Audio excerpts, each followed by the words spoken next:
ரூபசம்பன்னோ சுகுமாரோ மகாபலன்னு ராமனை வர்ணிக்கிறார். கடுங்கோபத்தில் இருக்கான் வாலி, தன்னை வானத்தினால அடிச்சுட்டான் ராமன்.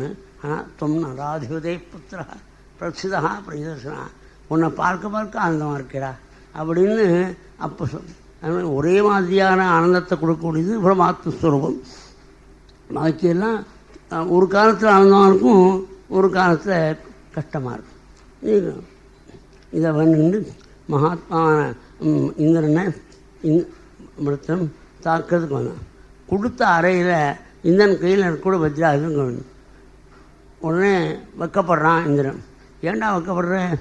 நாம் வெக்கப்படுறதோ கௌரவப்படுறதோ, நமக்கு ஆயுசு இருக்கிறதோ ஆயுசு போகிறதோ, ஆரோக்கியம் இருக்கிறதோ ஆரோக்கியம் இல்லாமல் இருக்கிறதோ, இதெல்லாம் மாறி மாறி வரும். ஏதோ அரிச்சோகம் விவரியாகும். 2 நாள் நாம் இப்படி ஃப்ளூவனாலும் கஷ்டப்படணும், எழுந்துனா படுத்துக்கணும். யாராவது வண்டி போன இவன் விரும்பாமலேயே அந்த கஷ்டம் வந்துடுறது இல்லை. லொக்குன்னு விரும்பினான்னா விடாமல் ஒன்றையும் சாப்பிட முடியாமல் பேச முடியாமல் கஷ்டப்படணும்னு யாராவது வேண்டும்னா அது மாதிரி பண்ணணும். யதா அனிச்சோகம் இப்படி சொல்லி பரமாத்மா ஒருவனுக்கு தான் எப்பொழுதும் ஒரே மாதிரியாக இருக்க முடியும். அந்த பகவான் நினச்சிக்கிண்டு விஜயானத்தை போட்டு என்ன வதமுன்னு சொல்கிறார். இந்த சமயத்தை ஆச்சரியப்பட்டான் இந்திரன். அஹோ தானவா சித்தோசி, நீ அசுரனாக இருந்தாலும் பரம பக்தன்பா, ரொம்ப சந்தோஷம். இந்த மாதிரி பரிபாக்கம் எனக்கு வரலையேன்னு நினச்சாத்துப்படும். அதற்கு மேலே இந்திரன் மிருத்தாசுரனை வசம் பண்ணி, மிருத்தாசுரனுடைய ஜோதிஷு பரமாத்மாவோடு சேர்ந்தது. மிருத்தாசுரனை வசம் பண்ணத்தினால இந்திரனுக்கு பிரம்மத்தியாசுரன் மீண்டும் வந்து தாமத்தன்ற நூலில் கஷ்டப்படுறான். அப்போ பகவானை தியானம் பண்ணிட்டு மான்கள்லாம் வைஷ்ணவமான யாகத்தை அஸ்வமேதத்தை பண்ணமுன்னு அவனுக்கு அபிஷேகம் பண்ணி அவன் பிரம்மஹத்யாதோடு நீங்க பெற்றான். மகானான பரீட்சித்து உன்னிப்பாக கேட்கிறதுனால என்ன மிருத்தா அசுரன்கள், அசுரன் வந்து யுத்தரங்கத்தில் இருக்கான்னு, யுத்தரங்கத்தில் இருக்கும்பொழுதும் கோபம் கடுமையாக இருக்கும்பொழுதும் பரமாத்மாவை மனதில் நிறுத்த முடியுமா? அதோடைய தன்னுடைய சத்ருவான இந்திரனுக்கும் அஜானத்தை போக்கினானே. இந்திரனுக்கு ஆச்சரியமாக இருந்தது. அது எனக்கு காரணம் என்னன்னு சொல்லணும். மகான் சுகர் ஆரம்பித்தார். சித்திரகணித்தூன் ராஜா இருந்தார். அவருக்கு அநேக பக்தர்களும் குழந்தை ஏற்படல. அங்கிருந்த மகிழ்ச்சி வந்தார், ஒரு இஷ்டி பண்ணி கொடுத்தார் பிரசாதம். அந்த பிரசாதத்தை மூத்த பட்ட மகிழ்ச்சியாக இருக்கும் கிருதத்யுத்தின்னு என்ற பத்னி சாப்பிட்ட உடனே அவள் கர்ப்பவதியானால் உகந்த காலத்தில் குழந்தை பிறந்தான். குழந்தை பிறந்தபோது எல்லாருக்கும் சந்தோஷம். ஆனால் குழந்தையினிடத்தில் அதிக பிரியத்தினால மகாராஜா அந்த அந்த கிரகத்திலேயே தங்குறான், மற்ற இடத்துக்கு போக. சக்கரவர்த்திமார்களுக்கெல்லாம் வருத்தம் ஏற்பட்டது. அந்த குழந்தை பிறந்ததுலேருந்து மகாராஜா நம்ம கவனிக்கலேன்னு நினச்சி அந்த குழந்தைக்கு விஷம் கொடுத்து குழந்தை காலமாயிடுச்சு. ஏதோ தூங்கிட்டு இருக்குன்னு நிற்கின்றாள். அப்புறம் ரொம்ப நாள் ஆச்சு, குழந்தைக்கு பால் கொடுக்கணும், செவிலித்தாயை கொண்டு வான்னா வாழன்னு வந்தாள். மகாராஜா வந்து அழறான். அந்த சமயத்தில் மகா துக்கத்தோடு கஷ்டப்படுற பொழுது 2 குழந்தைகள் ரூபத்தில் அங்கிருந்த மகிழ்ச்சியும் நாரத மகிழ்ச்சியும் வந்தார். அவள் இந்த குழந்தைக்கும் உனக்கும் என்ன சம்பந்தம்? கொஞ்ச நாள் தான் ஆனது, அந்த குழந்தை நினச்சி அழறியே உனக்கு. இந்த மாதிரி கேட்ட உடனே நீங்கள் உலகத்தில் உள்ள ஞானிகளுடைய பேரெல்லாம் சொல்லி நீ அதில் அங்கிரசு நாரதனையும் சொல்கிறான். அப்பேற்பட்ட நீங்கள் ஞானிகளா? சாதாரண மனுஷன் இல்லை. அப்படி ஞானியாக இருக்கிற பொழுது என்ன கஷ்டத்தினால நான் இந்த துக்கத்தை அனுபவிக்கிறேன்னு சொல்லணும் காரணம். அதுக்கு பதில் சொல்லாமல் இவர் நாரத மகர்ஷி, நான் அங்கிரச மகர்ஷி, உனக்கு அனுகிரகம் பண்ணே பிள்ளை ஏற்படுத்த அந்த அங்கிரச மகர்ஷி இவர் நாரதன். நாரதன் என்ன பண்ணார், ஒரு ஜீவன் போரா மாதிரியும் அந்த ஜீவனை பார்த்து ஜீவாத்மன் பஷ்யா பத்ரந்தே, ஜீவாத்மன் நீ மேலே போகிற, இந்த உடலுக்குள்ளே புகுந்து கொண்டு அப்பாவுடைய ராஜ்யத்தை இருந்து எல்லாருக்கும் சந்தோஷம் கொடு. கஸ்மின் ஜன்மனி முக்கியம் மாதரோ பித்தரோ பவன். இவா எந்த ஜென்மாவில் எனக்கு அப்பா அம்மாவாக இருந்தா, எந்த அப்பா அம்மாவுக்கு நான் கஷ்டப்படணும். எனக்கு எவ்வளவோ ஜென்மா தான். அதாவது மரவட்டையாக பிறந்திருக்கேன், ஆடா பிறந்திருக்கேன், மாடா பிறந்திருக்கேன், இந்திரனா பிறந்திருக்கேன், தேவதைகளாக பிறந்திருக்கேன், ராட்சசனாக பிறந்திருக்கேன், அசுரனாக பிறந்திருக்கேன். எந்த அப்பா அம்மா கஷ்டப்படும். இதை கொஞ்சம் யோசிக்கணும். நான் இந்த ஜென்மாவில் பிள்ளை பாஸ் பண்ணலாம் வருத்தப்படணும். போன ஜென்மாவில் பாஸ் பண்ணாத பிள்ளையை பற்றி இந்த ஜென்மாவில் கஷ்டப்படல. போன ஜென்மாவில் பிகிச்சிட்டு வாங்கின பையன் பெருமையாக தான் அப்பாவுக்கு பெருமை. ஆனால் இந்த ஜென்மாவில் அது ஞாபகம் இல்லை பெருமைப்படுறது அப்படின்னு உடனே சித்திரத்தை ஒரு நிமிஷத்தில் வைராக்கியம் வந்து நாரதரோட காலை பிடிச்சோன்னே நாரதர் சங்கர்ஷ மாதேவ மந்திரத்தை உபதேசம் பண்ண உபதேசம் பண்ணும்போது 7 ஜனங்கள் தீட்சத்தை ஆகாரமாக கொண்டு ஜெபம் பண்ணுறாங்க. தீவிரமாக ஜெபம் பண்ணுறபோது பகவான் மத்தியாச லோகத்திலிருந்து தாங்கள் பிரசிடெண்ட்டாக இருக்கணும் அப்படின்னு பிரார்த்திக்கிற பொழுது சித்திரகைத்து அகுண்டமதிக்கு அன்மபந்த் தன்னுடைய புத்தி மணிகணும். ரொம்ப பேர் நான் பூஜை பண்ணுறதுனால, நாம் பிரவச்சனம் பண்ணுறதுனால, பாராயணம் பண்ணுறதுனால 4 பேர் 4 பேரான்னு தெரிஞ்சுக்காம அவள் வந்துவிட்டாள், கார் போட்டும் வந்தாள் அப்படி பார்ப்போம். அந்த கார் முதலிய வசதிகள் இருந்தும் இந்த பகவத் விஷயத்தினால சாந்தி ஏற்படும் நினச்சி இவன் நாடு வரான். இவர் அவரை நினச்சிட்டு எதுனால அவர் அடிச்சுன்னு போகிற கார் இது முதலிய வசதிகளை கொண்டு ஸ்தோத்திரம் பண்ணுறான். அவரே கொண்டு அதை கொண்டு நான் பற்றி அகுண்டமதிக்கு புத்தி வழங்காமல் இந்த கார் முதலிய வசதிகளில் தனக்கு நிம்மதி இல்லைன்னு நினச்சி நான் நம்மை ஆடி வரான்னு இந்த மந்திரம் பண்ணுறவங்களுக்கு தெரியலையே அப்படின்னு கொண்டே இருக்கா. உடனே சங்கரமாசேவ மூர்த்தியாக முன்னாள் கௌரம் கண்டம். அதனால் வன்மையான ரூபத்தோடு நீல வஸ்திரத்தோட ஏககுணத்தோட முன்னால் தரிசனம் கொடுத்து இந்த வித்யாதாதிபத்தியத்தை நீ ஏற்றுக்கொள், ப்ரெசண்ட்டாக இருக்கணும், நான் அனுகிரகம் பண்ணுற ஞானத்தை அப்படி ஞானத்தை உபதேசம் பண்ணார். மகானான சித்திரகைத்து லட்ச வருஷங்கள் வித்யாஸ்திரிகள்லாம் பகவானுடைய குணத்தை கானம் பண்ண ஆனந்தமாக போயிட்டுருக்கா. அப்படி போயின்னு இருக்கும்பொழுது ஒரு சமயம் கைலாசத்தில் பரமேஸ்வரன் பாரதி தேவி திருமண்டியில் வச்சுட்டு இருக்கும்பொழுது பக்கத்தில் சனக்காதுகளாக இருக்கும்பொழுது ஏதோ தப்பாக பட்டுது. சபையில் 4 பேர் பார்க்கும்பொழுது பத்னியை மடியில் வச்சுருக்காருன்னு பரிகாசம் பண்ணான். பரிகாசம் பண்ண உடனே பரமேஸ்வரன் இருந்தார், சனகாதிகளும் பேசாமல் இருந்தார். ஆனால் தாயார் பார்வதி தேவி கடுங்கோபத்தோடு சாபம் கொடுத்தார். அதாவது தன் தகப்பனார் சொல்லியே அப்பாவை தன்னுடைய தகப்பனார் பர்த்தாபத்தை சொல்கிற போதே உயிர் இருக்கலை அம்மாவுக்கு. அந்த ஆத்மா இப்பொழுது ஏதோ ஒரு அரசன் தன்னுடைய பர்த்தாவை குறை சொல்ல பொறுக்குறா. அதனால தான் சத்தின்னு பேரை வச்சுருக்காள் இந்த காரியத்துக்குன்னு பதிவாக சத்தின்னு உடங்கட்டை ஏறது. அந்த சத்திங்கிற பேரானது அம்மாளுக்கு சொல்லிருக்காள். ஏன்னா அதான் சௌந்தர்யிலையும் அடிக்கடி சத்தியினாம் அச்சிரமைன்னு அந்த சத்திதேவி. ஏன்னா பர்த்தா பற்றி தன்னுடைய தப்பனார் சொன்னாலே உடலில் உயிர் இருக்காமல் இருக்கக்கூடிய உயர்ந்த பதிபக்தி தாயாருக்கு. அதனால் சத்தின்னு சொன்னால் ஆச்சாரியா சொல்லிருக்கார்.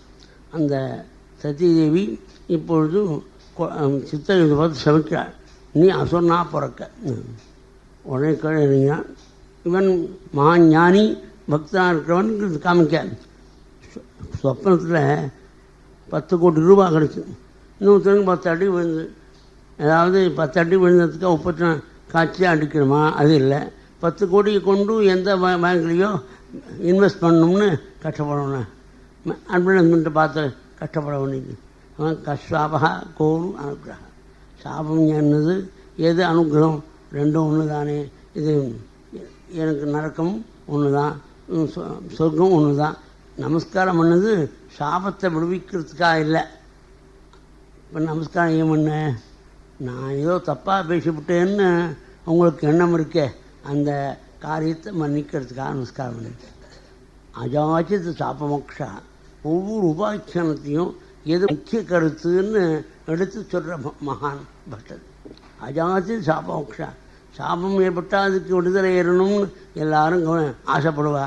சாபத்தை அனுகிரகமானது மாற்றாதே என்ன தெய்வத்தை சொல்கிறாருன்னா சாமான்யமா அப்படின்னு பட்டதி அஜாச்சித் சாபமோக்ஷா, சாபத்தை மோட்சங்கள போடணும்.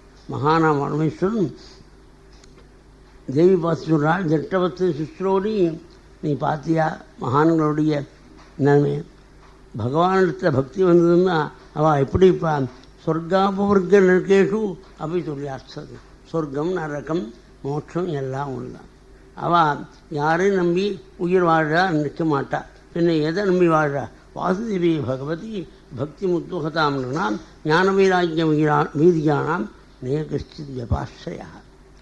ஞானத்தையும் தன்னுடைய வைராக்கியத்தையும் பலமாக கொண்டு பகவானை வழிபட்டு கொண்டு யாராலையும் தான் உயிர் வாழ்வதாக நிற்காமல் இருக்கக்கூடிய மகான்கள். அவன் நினைச்சா சவிக்கலாம், உனக்கு சாபம் கொடுக்கல. அது பார்க்க இந்த மாதிரி பார்வதி தேவிக்கு திருப்பி சாபம் கொடுக்க சக்தி உண்டான் கிருஷ்ண பக்தர். அதெல்லாம் பார்க்கணும். ஆச்சார எட்டையில் ஆற்றல் ஆக்கவும் அழிக்கவும் சக்தி உண்டு பாடுறாள் மகாத்மா ஐயாவாள். அது மாதிரி பக்தனான இவன் அலம் சப்தும் அனந்தமகாங்கிறார். பகவானை அம்பாளை திரும்பி சாபம் கொடுக்கக்கூடிய சக்தி இருந்தும் அதை ஏற்றுக்கொண்டார். இந்த திதியம்மாள் தன்னுடைய குழந்தைகளாம் அசுரால இந்திரன் போய் பிரார்த்திக்க பகவான் வதம் பண்ணி விடுறான். இந்த இந்திரனை வதம் பண்ணி விட்டால் நம்ம குழந்தைகள்லாம் க்ஷேமாக இருக்கும்னு நினச்சி ஒரு நாள் தன்னுடைய பர்த்தாவான கஷ்யபருக்கு பகவான் சுசூரை பண்ணுறார். இந்த சுசூரைக்கு கட்டப்பட்டார். மகாராஜா மகாத்மா என்ன வேணும்னு கேட்டார். விஷயத்தை சொன்னார். என் பிள்ளைகள்லாம் வதம் பண்ணுறதுக்கு காரணமாக இருக்கக்கூடிய இந்திரனை கொள்ளக்கூடிய புள்ள வேணும்னார். இந்திரனும் இவர் புள்ள தான். அதித்தியமாவுடைய குழந்தைகள்லாம் தேவதைகள், தித்தியமாவுடைய குழந்தை அசுராள். 2 குழந்தைகளும் தன் குழந்தை தானே. ரொம்ப வருத்தப்பட்டார். இந்த மாதிரி மாற்றுன்றேன் ஆத்மானஞ்ச விக்கிரகன். கடுமையான விரதத்தை உபதேசம் பண்ணி அதை அனுஷ்டானம் பண்ண சொன்னான். அந்த அனுஷ்டானம் பண்ணுற பொழுது இந்திரன் சுசூரிக்கா வந்தான். சுசூரிக்கா வந்த பொழுது ஏற்காமல் இருந்தால் விரதபங்கம் வரும். நல்லா கவனிக்கிறேன். சந்தனா நிச்சாவத்தார் எனக்கு அரைச்சி கொடுப்பேன். ஒரு நாளைக்கு என்ன பண்ணேன், நான் பூஜைக்கு வரும்போது சந்தனம் அரைக்கிறதுக்கு லேட்டாக இருந்தது. அரைச்சுன்ட்டேன். அரைச்சி பூஜை பண்ணுறேன். அங்கேருந்து வந்தார். எப்படி பண்ணலாம்? என்ன ஒன்றுமே புரியல. என்ன பண்ண தப்பு உண்டுவோன்னு. ஏன் சந்தனம் இல்லை, நாளைக்கு நீங்கள் அரைக்கணுங்கிறதுக்கு இருந்தாக்க அதுக்கப்புறம் உங்களுடைய காரியத்தை பின்னால் வச்சுங்க. முதல்ல சந்தனத்தை அரைச்சி கொடுத்து அதை பண்ணணும். இந்த மாதிரி சுசூரை பண்ணுறான்னா அவளை அனுசரிச்சுக்கணும். கோபம் வரக்கூடாது. எது இப்போ அதனால் இந்திரன் சுசூரை பண்ணவே வந்திருக்கான். எப்படி வந்திருக்கான்? மிருகஹேவ மிருகாகிரி. மானை கொல்லக்கூடிய வேடன் மான் மாதிரி வேஷம் விட்டுப்பான். அது மாதிரி வந்திருக்கான் அந்த அசத். அந்த இந்திரனை ஏற்றுக்கொண்டு விரதம் பண்ணிருக்கா. மும்சான்மானத்தம்னு இந்த விரதத்தை அனுஷ்டிக்கிறாள். 1 வருஷத்துக்கு 5-6 நாள் பாக்கி இருக்குது. இந்திரன் கவலைப்பட்டான். இன்னும் ஒன்றும் சிரமம் ஏற்படலையே, எல்லாம் சரியாக இருக்கு, என்ன பண்ணுறது? 1 வருஷம் ஆகிட்டு தான் குழந்தை பிறக்கும், நம்ம கொள்ளணும்னு நினச்சி இப்படி கவலைப்படுறான். உடனே பகவானுடைய கருணை மத்தியான வேளையில் தூக்கம் வந்துடுச்சு. தூக்கம் கடுத்து தூக்கம் வந்த பொழுது அதிகமாக தூங்குறார். அப்போ மகான் இந்திரன் இது அனாச்சார காலம்னு தன்னுடைய வஜ்ராயுத்தோட யோகசக்தியினாலே கர்ப்பத்துக்குள்ளே பிரவேசித்து கர்ப்பத்தை 7 துண்டாக்குறான். அது மறிக்கலை. மறுபடியும் 7 துண்டாக்கிறான். ஒவ்வொன்றும் 7. 49 பிள்ளைகளாக இருக்க வழியே அது மறிக்கலை. மகானான சுகர் சொல்கிறார், நீ எப்படி அஸ்வத்சாமாவுடைய பிரம்மாஸ்திரத்தினால அம்மாவுடைய கர்ப்பத்தில் இருக்கும்போது பகவானுடைய கருணையினால் உழைச்சி இப்போ 6 நாளாக நட்ட கதை கேட்குறீங்க அப்படின்னு மகான் பகுதா குலசக்ஷுன்னஹாம் தம்யஸ்திரேனயசா பவான். அது உடனே முடிச்சுக்கொண்டு வெளியே வந்தான். உண்மையை சொல்லு, பொய் சொல்லாதேன்னு நித்தியம்மா சொல்கிற பொழுது என்னுடைய உயிரை காப்பாற்றிக்கணும்னு நினச்சி நான் சரி தர்மத்தை கவனிக்காமல் குழந்தைகளை ஹிம்சம் பண்ணேன். 7 குழந்தைகளை பண்ணேன். அது 7 குழந்தையும் 49 குழந்தையாக பண்ணும்போது அதை பழிச்சிருக்கு. இதுலேருந்து தெரிஞ்சுன்னு நீ என்ன நினச்சிருந்து பூஜை பண்ணுற நித்தியம்மாவை சொல்கிறான். இந்த அனுஷ்டானத்தினால இந்த குழந்தை நம்ம இந்திரனை கொன்னோம்னு நினச்சேன். 49 குழந்தையாக பிறந்து. ஆனால் பகவானுடைய கருணையினால உயிரோடு இருக்கு. கொன்று 49 துண்டாக்கியும் 49 குழந்தைகளாக இருக்கு. அப்போ யோசிக்கிறாள் நித்தியம்மாள், இந்த குழந்தை உனக்கு உன்னால் வதம் முடியாமல் உயிரோடு இருக்கிறது பகவானுடைய கருணை இல்லையா? குழந்தை பிறக்கம்னாலே இந்த மாதிரி ஆபத்து வரும்னு நான் நினச்சிக்கிறேன். கொஞ்ச நாள் பகவானை பஜனம் பண்ணத்துக்காக பகவான் காப்பாற்றி கொடுத்தான். அப்படி இருக்கும்பொழுது என் குழந்தைகள் வதம் இல்லாமல் இருக்கிறதுக்காக நீ பிறந்து ஒன்றை என் குழந்தை வதம் பண்ணணும்னு நினச்சி நான் பூஜை பண்ணேன், தப்பு. அப்படி மனசு தெளிஞ்சு இந்த குழந்தைகள் உனக்கு அனுகூலமாக தேவதா பாவத்தோடு இருக்கட்டும்னு தீயம்மா சொன்னார்.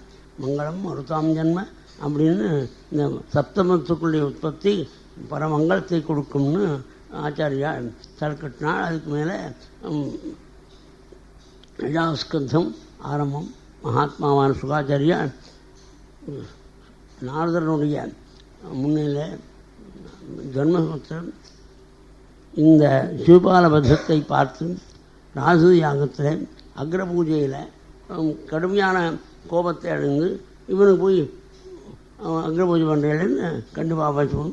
பகவான் சக்கரத்தினால அவன் அறப்பட்டு பகவானுடைய உடலில் சேர்ந்தான் அவனுடைய ஜோதிஷ ரூபத்தான். இதை பார்த்து ஆச்சரியம் அடைந்து தர்மபுத்திரன் எப்படி குழந்தை முதற்கொண்டு பகவானை வைதவன் அவனுடைய நாக்கில் வெள்ளக்குட்டம் வரணும், அதுக்கு வேற அவன் மோட்சத்தை அடைஞ்சான். மோட்சத்துக்கு காரணம் எதுன்னு தெரிஞ்சால் வருத்தப்பட மாட்டேன் அப்படின்னு தர்மபுத்திரன் ஆச்சரியப்பட மாட்டார்.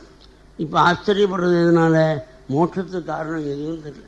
தஸ்மாத் கேனாப்பிவாயேன மனகிருஷ்ணே பகவானிடத்தில் மனசை வைக்கிறது தான் மோட்சத்துக்கு காரணம்.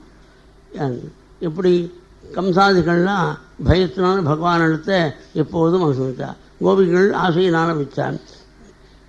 தேசத்தினால வசுபாலன்னா எப்போதும் பகவான்கிட்ட மனசு வச்சான். அதனால் மோட்சத்தை அடைஞ்சான்னு சொல்கிற பொழுது இந்த சிசுபாலன் நினச்ச மாதிரி எல்லாரும் வைக்கிறவன்லாம் க்ஷேமாக இருப்பான்னு எழுதுகிறான். இது கல்கி முதலிய பத்திரிகளில் சிசுபாலன் மாதிரி இவருக்கு மோட்சம் கிடைக்கும் எழுதி வைக்கிறான். ஏன்னா பத்திரிகை வாங்கணும் இல்லையா எழுதுகிறான். அது தப்பு. சொல்கிறார் கதமோபி நவேன சாத்து பஞ்சானாம் வருஷம். இவன் ஒழிஞ்ச நேரத்தில் எப்போ மீட்டிங் இருக்கிற போது 2 மணி நேரத்துக்கு கத்துறான். பாக்கி நேரத்தில் பகவானுடைய ஞாபகம் கிடையாது. அதனால் வேணனுக்கு மறுபடியும் கஷ்டம் வந்தது. யஜ்ஞத்தை இந்த பண்ணதுனால கடுமையான நரகத்தில் விழுந்து வந்தான். விஷமனுக்கு நரகம்தான். அப்பிராப்பைவ கவனித்தையா தது யாந்தி அதவாங்கதிம்னு ஆசுர சம்பத்தில் இருக்கக்கூடியவாள் என்ன அடையாமல் அவன் நரகத்தை அதோகத்தை அடைகிறான்னு இருக்கும். அவனுக்கு அவனும் மோட்சத்தை அடைஞ்சான்னா இது தனிப்பட்ட அனுகிரகம் சிவபாலன். என்ன சிவபாலன் பூர்வத்தில் ஜெய விஜயாலா துவாரபாலக்காக இருந்தாள். அப்போ பகவான் நாரதர் பகவானுடைய சாபத்தினாலே நீங்கள் பூலோகத்து போகணும், அடுத்த நிமிஷத்தில் மேலே வந்துருங்கோள் எப்படியாவது அனுகிரகம் பண்ணாள். அந்த அனுகிரகத்தினால் ஜெவிதியால் ஜென்மா எடுத்தாள். 3 ஜென்மா வரை வர்ணம்னு இருக்காள். முதல் ஜென்மா கிரண்யாட்சன், 2வது ஜென்மா ராவண கும்பகர்ணன், 3வது ஜென்மா தந்தபக்தன் சிவபாலன். இந்த 3 ஜென்மா வரைக்கும் பகவானுடைய ஞாபகம் இருக்க முடியா சனகாதிகளோட அனுகிரகம். அந்த அனுகிரகத்தினால சிவபாலன் மோட்சம் அடைஞ்சான்னு வேறு இது. அதில் ஹிரண்யாக்ஷன் முதல் ஜென்மாவில் ஹிரண்யாக்ஷன் வராகவதாரம் எடுத்து பகவானால் நிகிரகத்தை அடைஞ்சான். அப்பொழுது ஹிரண்யகசு ஹிரண்யகசிபனுடைய அம்மாவையும் ஹிரண்யாக்ஷனை பற்றியும் ஹிரண்யாக்ஷனுடைய குழந்தைகளையும் சமாதானப்படுத்துறதுக்கு கொஞ்சம் வேதாந்தம் சொல்கிறான். என்ன எப்போதும் நாமெல்லாம் எப்போ சொல்லுவோம், சமாதானம் ஏற்படுறதுக்கு வேதாந்தத்தை பேசுறது என்ன பண்ணுறது, லோகம் அவ்வளோதான் அப்படின்னு சொல்லிட்டு இருப்பான். அந்த நேரத்துக்கு அடுத்த நிமிஷம் இருக்காது. அந்த மாதிரி என்ன அம்மா சமாதானப்படுத்துறதுக்காக தன்னுடைய தம்பியை பற்றி சமாதானப்படுத்துறதுக்காக சொல்கிறேன். உசேன் ரங்கல் தேசம் சுயிங்கிற ராஜா எதிரிகள் கையிலே அடிபட்டு விழுந்தான். அவனுடைய பத்திமார்கள் சரீரத்தை சம்ஸ்காரத்துக்கு கொடுக்க மறுத்தாள். அப்போ தர்மராஜன் குழந்தை ரூபத்தில் வந்து ஒரு கதை கழுங்கோள், மாமி நீங்கள் இப்போ இந்த சண்டத்தை நினச்சிக்கிண்டு கதறலே ஒரு கதை. 2 பட்சிகள், ஆண் பட்சி பெண் பட்சி, ரெண்டும் தம்பதிகளாக போடும். ரெண்டும் இழ போயிடு தேட போடுது. அதில் பெண் பட்சி கொஞ்சம் முன்னால் வந்துடுது. இப்போ ஆஃபீஸு அழுது கொஞ்சம் முன்னால் வந்துடும் அந்த மாதிரி இப்போ சொல்லலாம் சௌரியம். அந்த நாளில் என்னமோ பட்சிகள்னு சொன்னார். பட்சிகள் ரெண்டும் எழுதலை போட்டு முன்னால் பெண் பட்சி வந்துடுது. அந்த சமயத்தில் தன்னுடைய பிள்ளைகள்லாம் குஞ்சுகள்லாம் கஷ்டப்படுறதே நினச்சி தான் உயிரை அவளன்னு நினச்சி இருக்கிற பொழுது வேடன் பானத்தை போட்டு இதை கொண்டுட்டான் பெண்பட்சி. ஆண்பட்சியும் தவித்து என் பத்தினி போன பொழுது நான் ஏன் இருக்கணும் அப்படின்னு நினச்சி எங்கே உட்காந்து வேடன் குறி தப்பாதுன்னு நினச்சி பானத்தை போட்டான். அதுவும் போயிடுது. எப்படி உங்களுடைய கழுத்தில் காலபாசம் இருக்க போகிறதுங்கிறத தெரிஞ்சிக்காம ஃபியூ மினிட்ஸ் முன்னால் ஏற்பட்ட பர்த்தாவனுடைய ஆபத்தை நிறுத்தி கதறலே. இவரை வருஷத்தை திருப்பி 100 வருஷம் கதறினாலும் திரும்ப அடைய முடியாதுன்னு ஒன்று அவள் சமாதானம் அணிந்து சம்ஸ்காரத்துக்கு சரீரத்தை கொடுத்தாள். இதை ஹிரண்யகசிபு உபன்யாசம் பண்ணினா அதை கேட்டவாள்லாம் சாந்தமான. ஆனால் ஹிரண்யகசிபு ஆக்கிரகத்தோட இது உபன்யாசத்தை பண்ணால் தன்னு ஆத்மாவுக்கு இல்லை, தனக்காக பண்ணல. அதனால் பகவானை ஒழிச்சு கட்டுறதுங்கிற இது தபஸ் போகணும் அப்படின்னு தபஸுக்காக மந்தனத்தாருக்கு போகிறான். அப்பொழுது கயாதுமாள் கர்ப்பிணியாக இருக்காள். ஹிரண்யகசிபு தபஸு போன பொழுது தேவர்கள்லாம் ஒன்று சேர்ந்து முற்றுகையிட்டு எல்லாத்தையும் கொள்ளையடிக்கிறார். சதி மகாத்மாவான கயாதுமாளை இந்திரன் கிரகிச்சுன்னு போகிறார். நாரதர் அவங்க வந்தார். ஏண்டாப்பா அந்த அம்மாவை அழைச்சின்னு போறேன், இந்த அம்மாவனுடைய கர்ப்பத்தில் அசுர பீதியம் இருக்குது, அதை பிறந்த உடனே நிகிரம் பண்ணுறதுக்காக அழைச்சின்னு. அயம் நிற்கல்பிய சாட்சாத் மகாபாகவதோ மகான் தொஜா ந பிராப்சிதே சம்சாம் அனந்தானுச்சரோவை. உள்ளே இருக்கிறது குழந்தை யார் தெரியுமா, பகவானுடைய பக்தன் பார் அப்படின்னு ஒன்று இந்திரன் பிரதட்சணம் பண்ணி நமஸ்காரம் பண்ணி ஊரை பார்க்க போட்டான். கயாதுமாள் நிற்கிறாள். மகானா நாரதர் என்னுடைய ஆசிரமத்தை உங்கள் பர்த்தா திரும்ப இருந்தும் இருக்கலாம்னாள். இந்த அம்மா தங்கி நின்று சும்மா இருப்படா, அதனால் இவருக்கு கைங்கீரம் பண்ணுறாள். கைங்கீரம் பண்ணத்தினால சந்தோஷத்தான் நீங்கள் நாரதர் என்ன வரம் வேணும்னார். 2 வரம் வேணும்னார். என் பர்த்தா வந்த பிறகு குழந்தையை பெற்றிருக்க முடியான அனுகிரகம் பண்ணுங்கோ. அது மாதிரி இப்போ இந்த காலத்தில் இன்ஜெக்ஷன் போடுறாள் இல்லையா, அதனால் மகாத்மாக்கள்லாம் தபஸ்னால அனுகிரகம் பண்ணினான். அந்த வரத்தை கொடுத்தார். இன்னொரு வரம், என் குழந்தை க்ஷேமமாக இருக்கும்னா. குழந்தை பிறக்கிறதுக்கு முன்னாலேயே குழந்தை க்ஷேமத்தை கோர்றவள் யாருங்கிறதுக்கு அது மாற முடியாது. ஆத்மாவான நாரதர் க்ஷேமம்னு அவன் என்ன நினைக்கிறாள், 10 வீடு வாசல் நிலம் இதெல்லாம் கொண்டு க்ஷேமமாக இருப்பான். இது ஆனால் க்ஷேமம்னா பகவானுடைய சரணத்தை கட்டியாக பிடிக்கிறது தான் க்ஷேமம்னு நாரதர் நினைச்சார். ஏன் ரூபாய்க்கு இடத்த அனுசரித்து மதிப்பு 10 ரூபா கையில் இருந்தால் கூட அப்படின்னா 10 ரூபாங்கிறது 10 ரூபீஸ் தான். அதுதான் எப்போ பக்கத்தில் ஊருக்கு ஏதோ போனால் அதுக்கு போகிறலன்னா 10 ரூபா கொடுன்னா ஊருக்கு போய் அனுப்புகிறேன்னு அர்த்தம். 10 ரூபா கல்யாணத்துக்கு ஆச்சுன்னா 10 நாள், அந்த நாளில் 1000ன்னு அர்த்தம், இந்த நாளில் 10 லட்சம்னு அர்த்தம் இல்லையா. 10 ரூபாச்சு அப்படின்னா 10 லட்சம் ஆச்சு. கல்யாணத்துக்கு லட்சக்கணக்காக ஆகுது செலவு. ஒரே 10 ரூபாய்க்கு இடத்தை அனுசரித்து சமைப்பு க்ஷேமங்கிற வார்த்தைக்கு பகவத் பக்தின்னு நினைச்சிருந்த நாரத மகர்ஷி எத்தனையோ ஒரு காலமாக அவன் தபஸில் இருக்கான். அவ்வளோ காலம் உணாபானே அதிகத பகவத் பக்தி வீணாப்பழையாக இருந்து பகவத்குணம் சொல்லி பகவானுடைய பக்தி கர்ப்பத்தில் இருக்கும்போதே பிரகலாதனுக்கு வரும்படியாக பண்ணிவிட்டார் மகானார். நாரதர் இப்படி பண்ணி குழந்தை பிறக்க போகிறான். இந்த கண்ணு புற்றுமூடு நிலையில் தபஸ் பண்ணுறான். அவனுக்கு வரம் கொடுக்க பிரம்மா வந்தார். இவரை வால்மீகியை அப்படின்னு கூப்பிடல, வால்மீகி மகர்ஷின்னு வால்மீகியை கூப்பிட்டார். அவர் பண்ண தபஸ்னால புற்றுமூடின நிலையை தபஸ் பண்ணதுனால ஸ்ரீமத் ராமாயணங்கிற உத்தம கிரந்தம் கிடைச்சி உலகமெல்லாம் க்ஷேமத்தை அந்த அவன் பண்ண காரியத்தினால அவர் பண்ண காரியத்தினால லோகம் உயருது. அதனால் வால்மீகின்னு கொண்டாடினார். புற்றுமூடின நிலையில் தபஸ் பண்ணிடுறேன்னு.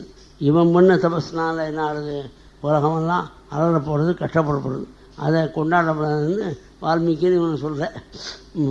என்னப்பா மனசில் என்ன இருக்கோ அந்த வரத்துக்கழு அதை கொடுத்து விட்றேன், வந்திருக்கேன் அப்படின்னு மகாத்மாவான பிரம்மா அப்படி சொன்ன உடனே உம்முடைய சிருஷ்டியில் ஏற்பட்ட இந்த பிராணிகளாலையும் ஆபத்து வரப்படாது, உள்ளேயும் ஆபத்து வரப்படாது, வெள்ளியையும் ஆபத்து வரப்படாது, ராத்திரியும் ஆபத்து வரப்படாது, பகலையும் ஆபத்து வரப்படாது. எல்லா தேவர்கள் முதலிய மகான்களுடைய சக்தியெல்லாம் எனக்கு வரணும், எல்லாரும் என் கீழே இருக்கணும், எல்லோருடைய சக்தியும் எனக்கு வரணும்னு இப்படி பிரார்த்தனை பண்ண பிரம்மா சரி எல்லாருக்கும் கையில் வரம் வந்த உடனே உலகத்தை ஆட்டி படைப்பேன்னார் ஹிரண்யகசிபு. அப்போ சொன்னார், ஒரு ஆட்டம் காண வைக்க முடியும் பரமாத்மாவில். நபாரதி வெங்கமசோபலக்ஷியத்தை நமை குஜன்மே மனசோகமசாகதி. என்னுடைய வாய் பொய்யாகாமல் வரத்துக்கு விரோதம் இல்லாமல் பகவான் அனுகிரகம் பண்ணி உத்தமமான மேஷம் போட்டு உன்னை வதம் பண்ணவர் கலப்பர் அப்படின்னு பிரம்மா போட்டார். அவர் அப்படி தான் கழவர் சொல்வர்னு ஹிரண்யகசிபு பிரச்சண்ட வாய்க்கத்தை ஒழுங்குற தேவலோகத்துக்கு வந்தான். தேவதைகள்லாம் ஒழிச்சு கொடுத்தா ராஜ்யத்தை. அதில் உட்காண்டான். 3 பேரை தவிர எல்லா தேவதைகளும் அவனுக்கு இங்கே வினாத்திரபி பரமேஸ்வரன், சிவன் நாராயணன், பிரம்மா 3 பேரை தவிர. அதை கூட பாடக்கூடிய விஸ்வாவசுவும் தும்புருகு அஸ்பதாதேகாண்ட நானும் ஹிரண்யகசிபுவும் பஜரே, நாராயணம் பஜரேன்னு சொல்லக்கூடிய நான் ஹிரண்யகசிபுவும் பஜரேன்னு. அது சொந்த நாரதருக்கு மட்டும் அசுராள் நமஸ்காரம் முன்னாள் யோஜனை கேட்பார். ஆனால் நாரதரும் ஸ்தோத்திரம் பண்ணுறாரேங்க. அப்போ மகர்ஷிகள்லாம் நீங்கள் பயப்படாமல் சொல்லாமே நாராயணம் பஜரேன்னு. எதுக்காக ஹிரண்யகசிபு? அவன் இப்போவும் நான் நாராயணனை தான் மதிக்கணும். சம்ஸ்கிருதத்தில் ஹிரண்யங்கிற வார்த்தை தங்கம் போல் கூடியது, கசிபுங்கிற வார்த்தை வஸ்திரம், தங்கம் போல் மின்னக்கூடிய பீத்தகபாடை உடலில் உடுத்தின நாராயணனை பஜமன்னு தான் இப்போ சொல்கிறேன். அந்த அசத்தில் நிற்கிறது தன்னை ஹிரண்யகசிபுவும் பஜனை. அந்த மாதிரி தான் என்னென்ன சௌரியம் அனுபவிக்கணும், என்னென்ன சாப்பிடணுமோ எல்லாம் சாப்பிட்டானா. அவனுக்கு போருங்கிற சொத்து இல்லையா, அனுபவிச்சாச்சுன்னு சொல்லியா. எத்தனை 80 வயசாகட்டும் அனுபவிச்சாச்சுன்னு இருக்குது. கொடுத்து கொஞ்சம் கொண்டேன் என்னமா இருக்குது பார்க்குறேன். பல்லே கஷ்டம் சாப்பிட்றாரு, எப்படி இருக்குன்னு பார்க்குறேன். என்னதுக்கு பார்க்குறேன், பார்த்தேன் என்ன எப்படி நான் அதுக்காகத்தான் நம்ம பெரியவாள்லாம் இந்த இந்திரியங்கள்லாம் எவ்வளோ கொடுத்தாலும் போருங்கிற எண்ணத்தோடு திருப்தியோடு இருக்காது. இதில் திருப்தி காமிக்காத ஜீவர்களை வெறுக்க வேண்டாமா? நம்மளாம் இந்த மகான்கள்லாம் அந்த மாதிரி இந்த இந்திரியங்களுக்கு வெறுப்பு தட்டி மகாத்மாவான தேவபூதி அம்மாள் நிர்மின்னா நித்தராம் பூவன்னு அதந்தே தர்ஷனாத்துன்னு பிரபத்தி பண்ணுறார். இந்த இந்திரியங்கள் கேட்ட சாமான்லாம் கொடுத்து போதுங்கிற திருப்தி அடையாமல் மேலும் கேட்கிற போது அதை கண்டு வெறுப்பு வந்துங்கிறார். நமக்கு மட்டும் வெறுப்பாக இல்லை. எப்படி வீட்டுக்கு வேலை செய்கிறவாளை எவ்வளோ சமம் கொடுத்து 10 ரூபா மேலே கொடுக்கும் அப்படின்னு கேட்டால் நீ இப்படி தான் அங்கே அப்படின்னு கோபம் வரதே தவிர. ஆனால் நம்முடைய நாக்கு 70 வயசாகி இந்த சீடை சாப்பிட முடியல, அதை பொடித்து மோரில் ஊற போட்டு வைக்க சொல்லுவாங்க அம்மாவை அப்படின்னு தாங்க அப்படின்னு கிழவர் சொல்கிறாரு. இந்த நான் தன்னற்ற கோபம் இந்திரியங்கள்லாம் சொன்னபடி கேட்கலையேன்னு அந்த மாதிரி என்ன கஷ்டம் தன்னுடைய மனசு திருப்தி அடைகிறேன். அதனால தான் பரிவாளான்னு சொல்கிறா. எவ்வளோ கொடுத்தாலும் திருப்தி இருக்காது. அதனால கட்டுப்பாடு 15 நாள் கொடுத்தும் அந்த இந்திரியங்களுக்கு ஆகாரங்கள் கொடுக்காமல் இருந்தால் ஏகாதசி அன்னைக்கு அது நமக்கு இந்திரியங்கள் வசமாக சுவாதீனமாக இருக்கும். அதுக்காகத்தான் 15 நாள் கொடுத்தும் பழக்கமாக இருக்குது. அதாவது